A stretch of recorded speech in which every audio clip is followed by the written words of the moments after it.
Hello everyone, welcome back to my channel. आज की video होने वाली है फुल हेयर ग्रोथ थ्रेडिंग से रिलेटेड। हम आपको हेवी ग्रोथ में थ्रेडिंग कैसे बनानी है, शेप कैसे देनी है, कुछ ट्रिक बताएंगे जो आपके लिए होने वाली है बहुत ही हेल्पफुल। प्लीज़ वीडियो को पूरा देखें, स्किप ना करें। जब भी आप इतनी हेवी हेयर ग्रोथ में आईब्रो बनाते हैं तो शेप हमेशा आईब्रो के नीचे से ही देनी चाहिए।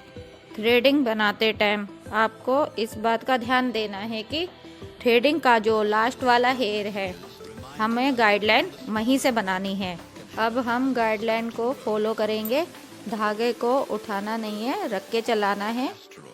गाइडलाइन के नीचे जो पलकों पर बाल है उनको भी हम अच्छे से क्लीन करेंगे। क्लाइंट से बोलिए अपनी स्किन को दोनों तरफ से टाइट रखिए।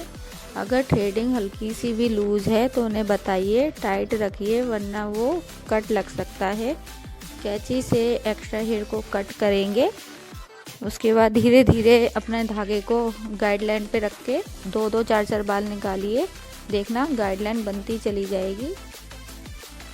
ऊपर से हम सिर्फ एक्स्ट्रा हेयर ही निकालते हैं। जितनी ही शेप देनी है थ्रेडिंग को नीचे से दी जाती है। जितना ही धीरे धीरे आप नीचे से गाइडलाइन को फॉलो करोगे उतना ही ऊपर थ्रेडिंग आपकी उठ के आएगी। तो धीरे धीरे से स्टार्ट कीजिए, देखना आपकी प्रॉपर थ्रेडिंग बन के आ जाएगी। तो जितना टाइट रखेंगे आप अपनी क्लाइंट की स्किन को और धीरे से धागा चलाएंगे, गाइडलाइन उतनी ही फॉलो हो जाएगी। तो धीरे धीरे बनाइए थ्रेडिंग। और जहाँ दिखे ऊपर नीचे एक दो बाल तो उसी एक दो बाल को ही निकालिएगा, शेप को नहीं निकालना। और फॉरहेड पे जो हेयर दिख रहे हैं उन्हें भी अच्छे से क्लीन कीजिएगा। बीच में से आधा इंच का गैप देना पड़ता है, ज़्यादा नहीं बनाना, गैप ज़्यादा आ जाएगा थ्रेडिंग में। तो थोड़ा थोड़ा सा ही करके निकालिएगा। अब ऐसे ही हम लेफ़्ट साइड की थ्रेडिंग पे आ गए हैं। तो इसमें से भी गाइडलाइन को बनाना है, 3-3 4-4 बाल निकालते जाना है। और देखो आपकी इसमें भी बहुत इजीली ही थ्रेडिंग बन के आ जाएगी। तो धीरे धीरे स्टार्ट करते हैं। अब गाइडलाइन को फॉलो कीजिए, धागे को बिल्कुल भी उठाना नहीं है।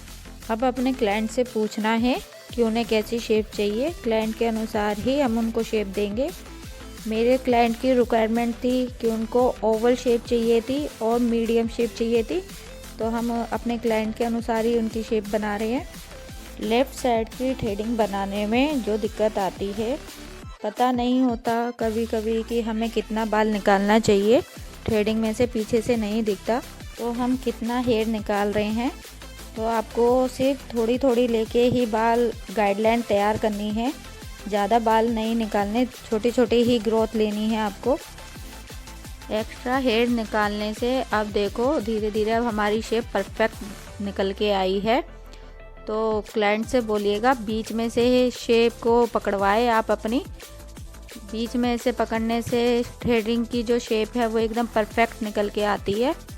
शेप बनने के बाद भी अच्छे से देख ले, गाइडलाइन से अलग एक आधा बाल निकल रहा है, उनको भी हम अच्छे से क्लीन करते जाएंगे। पार्लर में सब तरह के क्लाइंट आते हैं, उनकी शेप अलग अलग तरह की होती है, उनकी रिक्वायरमेंट भी अलग तरह की है कि किसी को आर्च शेप चाहिए होती है, किसी को ओवल शेप चाहिए होती है, तो किसी को राउंड चाहिए होती है। तो हमें हमेशा अपने क्लाइंट के अनुसार ही शेप निकाल के देनी है। आपको किस तरह की आईब्रो शेप पसंद है कमेंट में बताएं। नेक्स्ट वीडियो जल्दी ही हम उस शेप से रिलेटेड लाएंगे।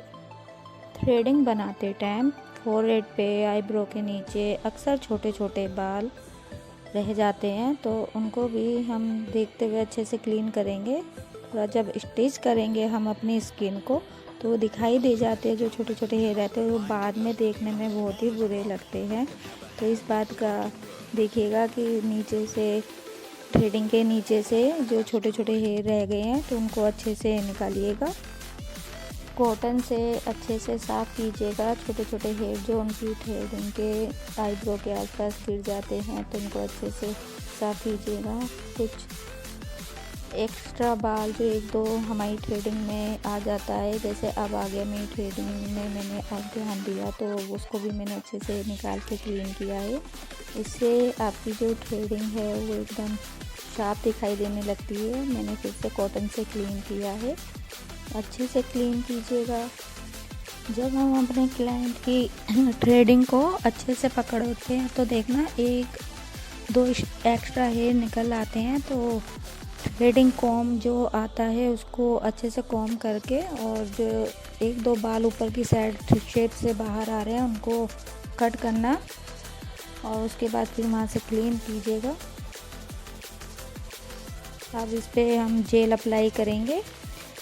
जेल जो होता है वो थ्रेडिंग में जो बाद में रैशेस होते हैं या स्वेलिंग आती है उसको रोकने के लिए हम इसको अप्लाई करते हैं, और बहुत अच्छे से मसाज देनी है। इससे हमारे क्लाइंट को ठंडक मिलती है। और अब देखिएगा हमारी जो थ्रेडिंग है क्लाइंट को बहुत पसंद आई है, कितनी अच्छे से हमने शार्प बनाई है। इनको ओवल